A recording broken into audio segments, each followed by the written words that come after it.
1 minute and 32 seconds for support. Go for stats, buffer dump. What you're looking at with a telescope, of course, is the light from billions of light years away. So the further you look, the more you're going back towards the Big Bang and understanding how the universe was formed. The Webb telescope will be groundbreaking because it has capabilities that are different than the Hubble Space Telescope. We have equipment that is so much more powerful than anything we've ever had before that it's almost impossible to tell what we will discover.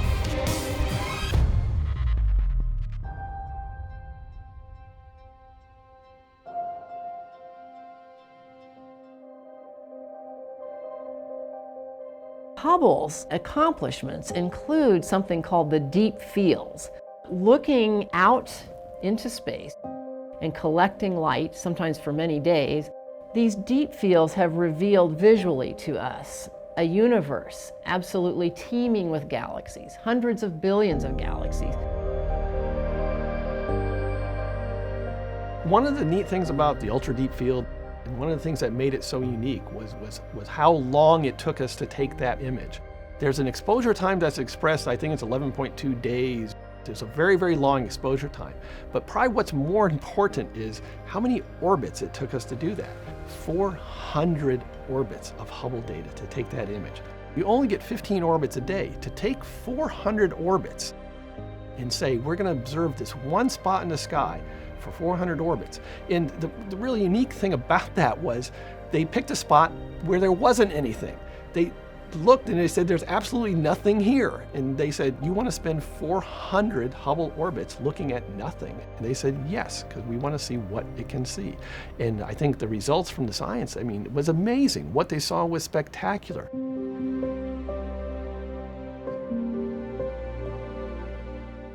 Hubble had spent 2 weeks taking pictures of empty places in the sky, and they saw they weren't empty at all. They were thousands and thousands of galaxies. We were amazed how many galaxies we've found, and we continue to go back to that portion of the sky to increase that visibility. The Hubble Space Telescope is an outstanding time machine. It's incredibly important for our studies with the Hubble Space Telescope to realize that when we're looking at a galaxy, we're seeing it as it was millions of years ago, sometimes billions of years ago. It's taken that long for the light to get to us. What you're looking at with a telescope, of course, is the light from billions of light years away. So the further you look, the more you're going back towards the Big Bang and understanding how the universe was formed. What Hubble has revealed is that the universe has in fact changed over these billions of years of time. The early galaxies, the very distant ones as we see them, are simple. Sometimes they're messy looking, they're small, they haven't had time yet to form that grand spiral structure.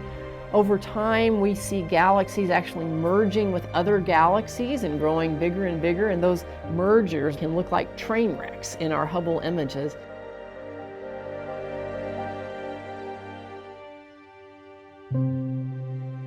These very, very deep exposures that Hubble has been able to take, we have seen right to the edge of the universe, 13.5 billion years.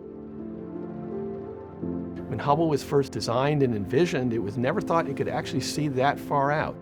But because of the advances in the instruments that we've been able to put up on the telescope, and also the cleverness of the scientists, they've come up with very interesting observing scenarios, doing these really deep exposures where we just sit there for orbit after orbit after orbit, gathering the photons.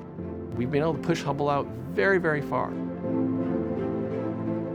As Hubble looks out into these fields of galaxies, we sometimes see clusters of galaxies. These are galaxies that are held nearby each other by their mutual gravity.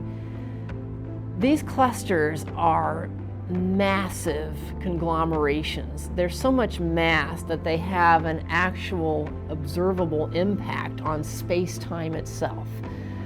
Einstein predicted that mass distorts space, but we didn't realize we could actually see the effects of that. But with Hubble, we have been able to see distortions in space around clusters of galaxies. The way we see that is when light from a background galaxy travels through that cluster of galaxies or around it due to this gravitational lensing effect. The lensing also magnifies that background galaxy, so if we look in some of these distorted arcs, we can see more detail than we would ever have been able to see without gravitational lensing, nature's boost.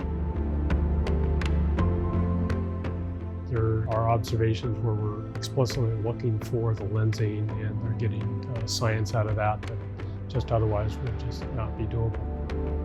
Hubble has really taken that to a next level.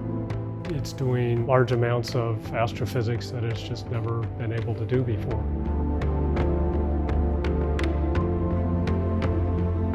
Some of what we're doing with Hubble is to prepare for the new James Webb Telescope, which we anticipate launching in 2021, which will be able to see farther into the infrared part of the electromagnetic spectrum.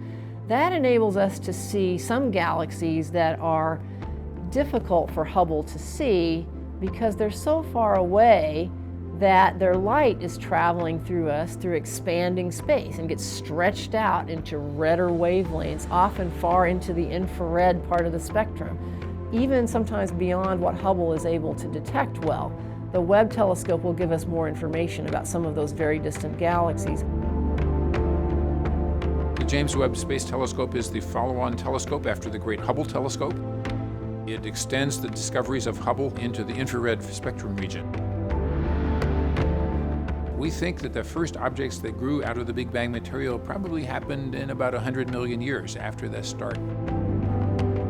And we think the Webb telescope can pick them up. They're rare, they're hard to find, but they should be there. The farthest we've been able to see with the Hubble telescope goes back about 800 million years after the expansion began. So we think we get much closer to the first objects with the Webb telescope. Hubble gives information that the Webb telescope cannot give about visible and ultraviolet emission from things in the universe. And when we have all that information coming in at the same time, it's like a banquet of scientific return.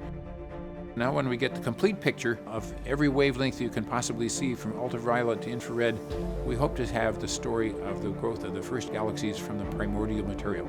So that will be a huge accomplishment that depends on both pieces of equipment, the Hubble telescope and the James Webb telescope working together.